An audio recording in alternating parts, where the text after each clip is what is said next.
Hello दोस्तों, स्वागत है आप सभी का फिर से एक बार ओपन मिस्टर में। दोस्तों आज देखने वाले मॉक टेस्ट थी, ऑलरेडी 2 मॉक टेस्ट देख चुके हैं जिसका लिंक ऊपर आई बटन में दे दिया गया है। इस बार 6 जून को जो एग्ज़ाम होने वाला है, अलग सारे एग्ज़ामों से अलग होने वाले हैं। मैं बता दूं कि इसके पहले जो एग्ज़ाम हुए थे अग्निशामक के, उसमें कुछ खास फॉर्म फिलअप नहीं किए गए थे। लगभग 2 से ढाई लाख के 3 लाख के आसपास फॉर्म फिलअप किए गए थे, जिसकी अपेक्षा ही मतलब आप लोगों के लिए एग्ज़ाम भी लिया गया था। लेकिन इस बार है कि आप लोगों के लिए जो भी फॉर्म फिलअप होने वाले हैं, अधिक से अधिक फॉर्म फिलअप हुए हैं। और साथ ही मैं बता दूं यहाँ पे कि 6 जून को जो एग्ज़ाम होने वाले बिहार पुलिस कांस्टेबल के, जो 14 और 21 मार्च को एग्ज़ाम हुए हैं, उसी के अकॉर्डिंग फिर से एग्ज़ाम होने वाला है। और क्वेश्चंस भी कुछ उसी प्रकार से रखने वाले हैं, क्योंकि एग्जामिनर या सेटर या किसी प्रकार के सीएसबीसी से संबंधित या किसी भी की बात कर ली जाए बोर्ड की, तो एग्ज़ाम इसलिए नहीं लेता है कि बच्चों को सिलेक्शन करने, एग्ज़ाम इसलिए लेता है कि ज़्यादातर बच्चों को कैसे छांटा जाए। तो आपके इस बीच के ज़ोन में रहना है, और इस ज़ोन में रहने के लिए सबसे पहले प्रीवियस ईयर के क्वेश्चंस को देखना होगा कि इसके पहले के अकॉर्डिंग इस बार कैसा क्वेश्चन पूछने वाला है। तो इसके पहले वाला जब भी मॉडल देखते हैं तो आपको यह पता चल जाता है कि आपको अगला क्वेश्चंस कैसे रहने वाला है, इसलिए मैं लेकर आया हूँ। तो चलिए वीडियो को स्टार्ट करें। वीडियो को लाइक और शेयर कर दीजिएगा, और अपने चैनल पर नए हैं तो चैनल को सब्सक्राइब जरूर कर लीजिएगा। भाई मेरा पहला क्वेश्चन है आज का कि सूफी जाने जाते हैं। मैंने पहले आप लोगों के 6 प्रैक्टिस सेट बनाया है जो कि प्रीवियस ईयर के क्वेश्चन से संबंधित है। उसके बाद में मैं आपको लिए 4 सेट दूंगा जो कि नए पे आधारित रहेगा। उसके बाद लगातार सेट चलेगा और ऑनलाइन भी क्लास चलेंगे। ठीक है, तो आपके लिए यहाँ पे सूफी जाने जाते हैं किस प्रकार से प्रश्न आपका, तो मुस्लिम संत के नाम के लिए सूफी जाने जाते हैं। सही है, बहुत ही सुंदर क्वेश्चन है। यहाँ से क्वेश्चन ऑलरेडी बना हुआ है, ऐसा नहीं है कि नया प्रश्न है। ईस्ट इंडिया कंपनी का भारत में पद्यदर्पण हुआ था कब?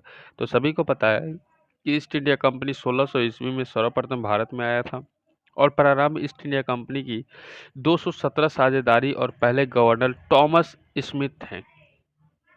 ठीक है, नेक्स्ट क्वेश्चन देख लीजिए। यहाँ पे क्वेश्चन पूछा गया था कि भारतीय जनता पार्टी की स्थापना किस वर्ष हुई थी? तो 3 नंबर क्वेश्चन का आंसर क्या हो जाता है? 1980 में।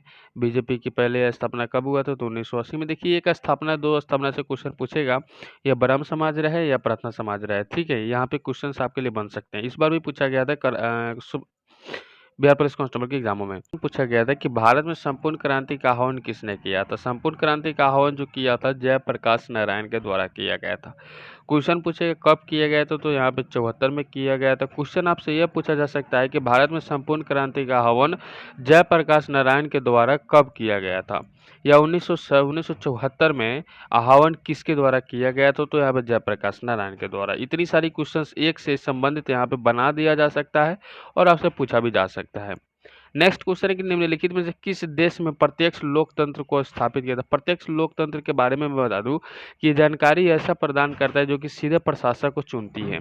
सीधे क्या करता है? प्रशासक को चुन लेती है। तो हमारा आंसर हो जाता है स्विट्जरलैंड देश में ऐसा होता है। कहाँ पे होता है मेरे भाई? स्विट्जरलैंड में। ठीक है, नेक्स्ट क्वेश्चन देख लीजिए। यहाँ पे क्वेश्चन कर रहा है कि राज्यों में राज्यपालों की नियुक्ति कौन करता है? हर एक राज्यों में राज्यपाल की नियुक्ति होती है जो कि राष्ट्रपति के शासन के विरुद्ध वो काम करती है। यानी कि जब राष्ट्रपति शासन लागू होता है तब राज्यपाल के काम में अधिक महत्वपूर्ण होता है। तो इसको चुनने का भी काम किसको मिलता है? तो राष्ट्रपति को ही मिलता है। और सी नंबर ऑप्शन हमारा बिल्कुल सही हो जाता है। नेक्स्ट क्वेश्चन देख लीजिए कि निम्न में से विधान परिषद किस राज्य में नहीं है? विधान परिषद किस राज्य में नहीं है? तो गुजरात में नहीं है। ठीक है, अगला बात कर लेते हैं यहाँ पे क्वेश्चन की। तो अगला प्रश्न आपके बोर्ड पे लग चुका है। यहाँ पे क्वेश्चन को देखिए। यहाँ पे क्वेश्चन कह रहा है हमारा कि हर एक देशों में, याद रखिए, हर एक देशों में कौन संघवाद की विशेषता नहीं है? ठीक है, तो यहाँ पे जो देश के बारे में दिया गया है, कौन सा चीज किसमें अवेलेबल नहीं है, चीजें पूछा गया था। तो आप सत्ता का केंद्रीकरण अवेलेबल नहीं है। ठीक है, सत्ता केंद्रीकरण नहीं है। नेक्स्ट क्वेश्चन देख लीजिए। यहाँ पे क्वेश्चन पर भारत में भूदान व ग्रामदान आंदोलन किसने आरंभ किया? तो 9 नंबर क्वेश्चन का आंसर कर दीजिए। भूदान एवं ग्रामदान आंदोलन आचार्य विनोबा भावे के द्वारा किया गया था। आचार्य विनोबा भावे के द्वारा किया गया था। ठीक है, यहाँ पे ये प्रश्न का आंसर हो जाता है। नेक्स्ट क्वेश्चन देख लीजिए। यहाँ पे अगला प्रश्न आपके बोर्ड पे लग चुका है। यहाँ पे क्वेश्चन कह रहा है कि इनमें से कौन सा कथन सत्य नहीं है, यानी कि सही नहीं है।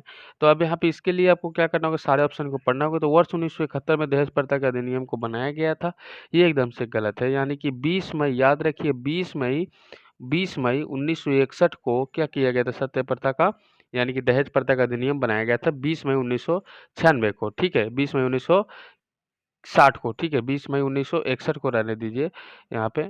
हाँ, ठीक है।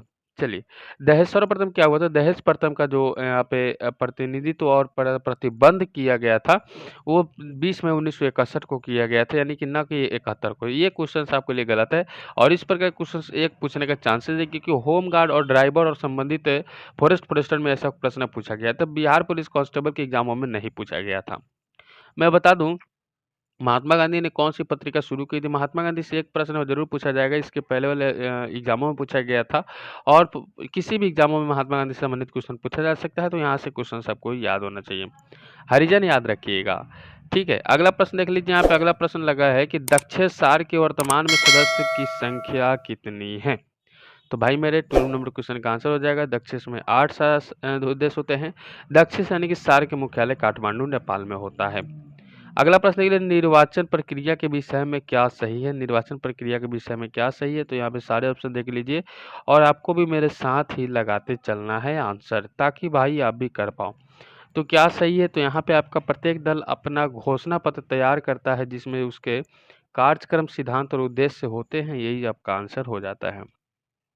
अगला नेक्स्ट क्वेश्चन देख लीजिए, यहाँ पे अगला प्रश्न आपके बोर्ड पे लग चुका है। क्वेश्चन कर संविधान अपने नागरिकों को कौन सा अधिकार की गारंटी देता है?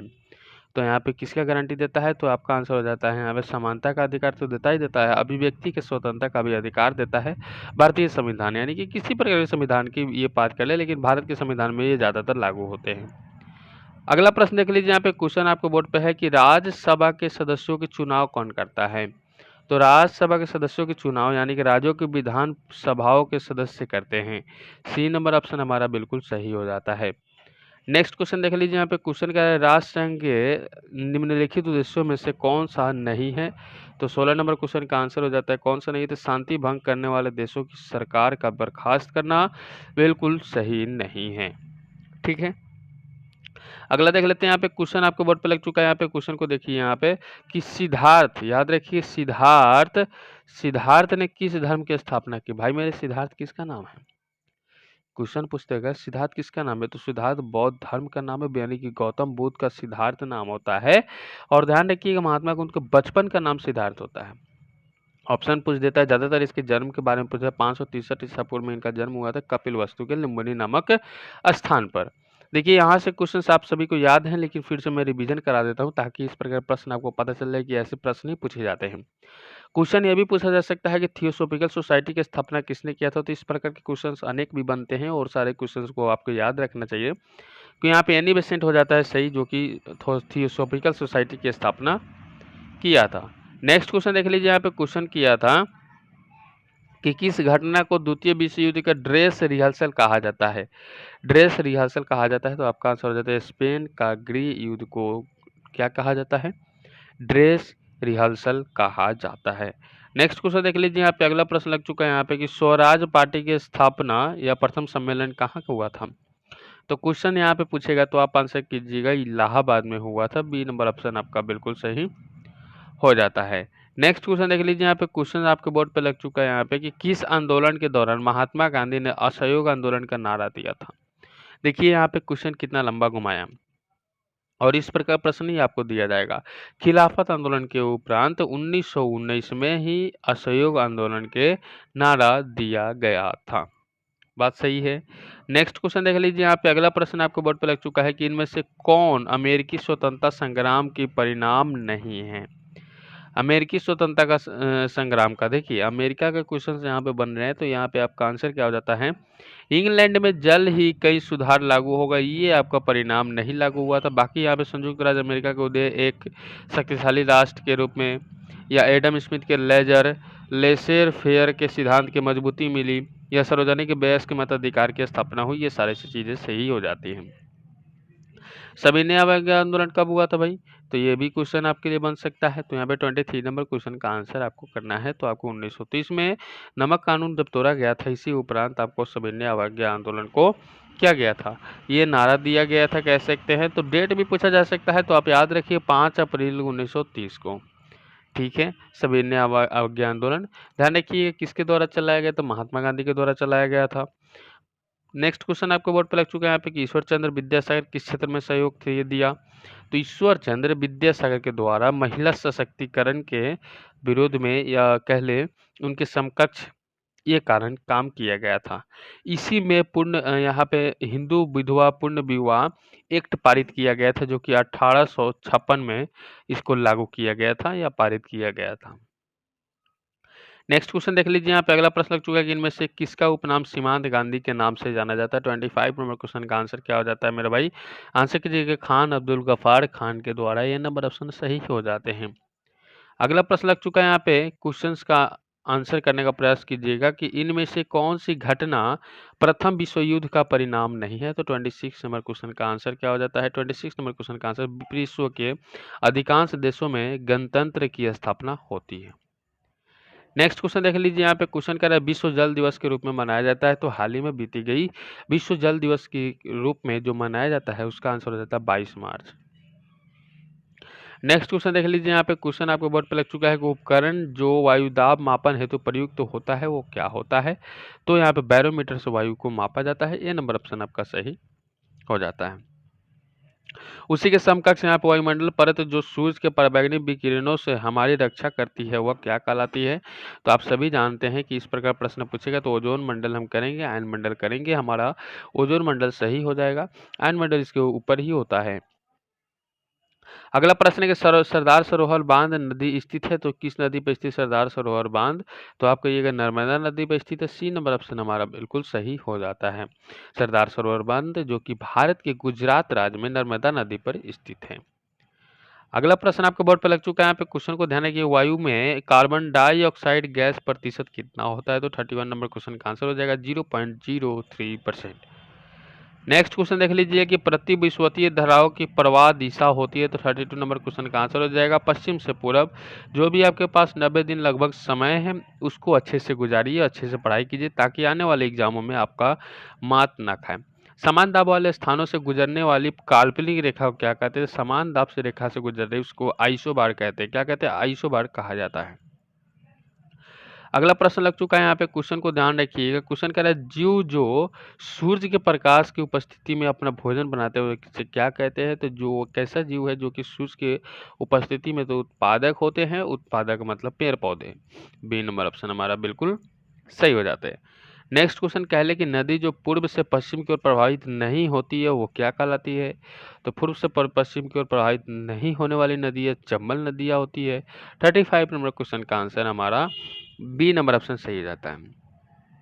प्रायद्वीपीय यानी कि भारत में जो पश्चिम पूर्व प्रवाहित प्रमुख नदियां हैं जैसे कि साबरमती, माही, नर्मदा, तापी, लूनी और चंबल नदी गंगा की एक सहायक नदी होती है।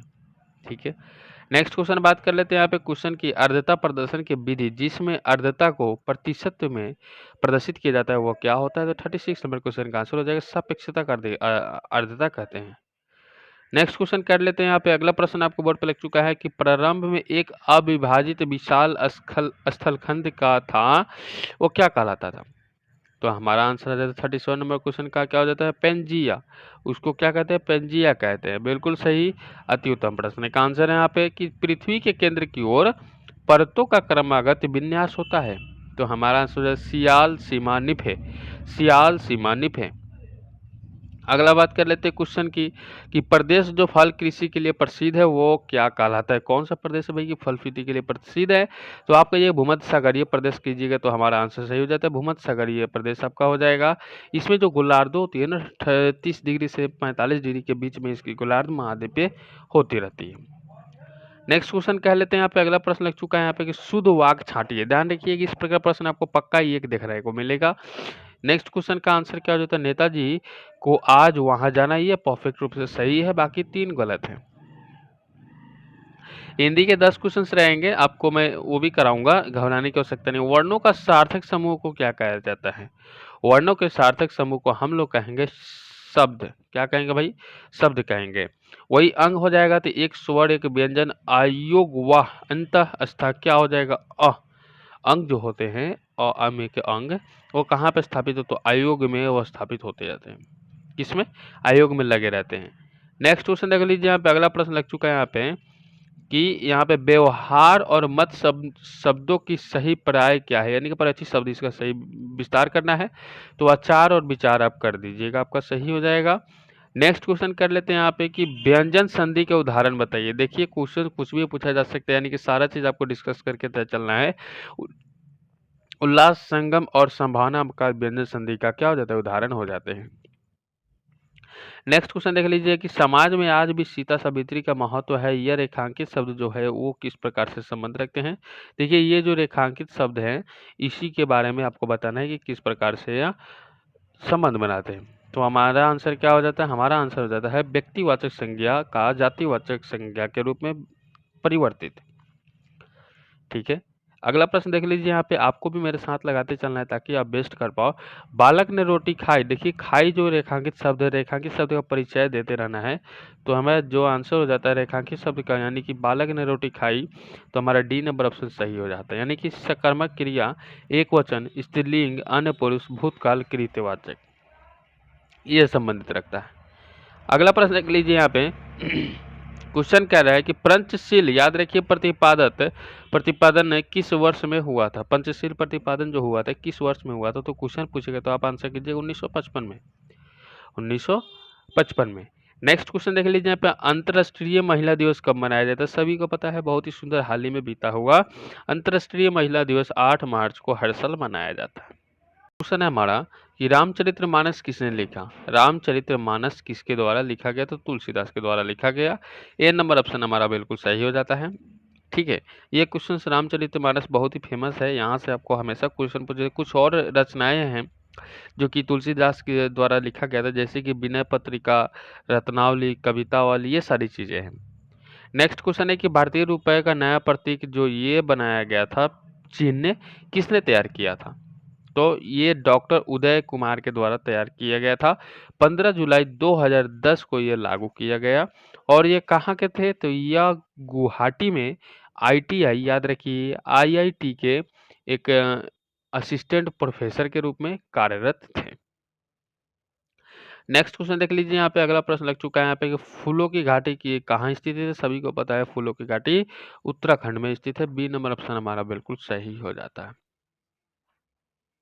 नेक्स्ट क्वेश्चन देख लीजिए। यहाँ पे अगला प्रश्न लग चुका है कि अमजद अली खान इनमें से किस वाद्य यंत्र से संबंधित है। तो अमजद अली खान सरोद से संबंध रखता है। सी नंबर ऑप्शन सही हो जाता है। नेक्स्ट क्वेश्चन आपको बोर्ड पर लग चुका है, रेड क्रॉस संस्था के संस्थापक कौन थे। तो रेड क्रॉस संस्था के संस्थापक आपके लिए जीन हेनरी ड्यूनेंट थे। जीन हेनरी ड्यूनेंट थे। ये नंबर ऑप्शन हमारा बिल्कुल सही हो जाता है। तो इस तरह से हम लोगों ने जो भी क्वेश्चंस किए सारे यहाँ पे पूछे गए क्वेश्चन है, जो कि प्रीवियस ईयर के फॉरेस्टर के एग्जामों या फॉरेस्ट के एग्जामों में सभी के द्वारा कहीं ना कहीं कोई ना कोई क्वेश्चन जरूर लागू हुआ था। इस प्रकार से क्वेश्चन इस बार आपके लिए बेस्ट बनेगा। जो कांस्टेबल के एग्जामों में हुआ है वो हमारे साथ नहीं होना चाहिए। और ओपन लाइफ स्टडी परिवार से जो नहीं जुड़े थे, ऐसे क्लास करने के लिए चैनल को सब्सक्राइब, बेल आइकन कॉल में प्रेस कर सकते हैं।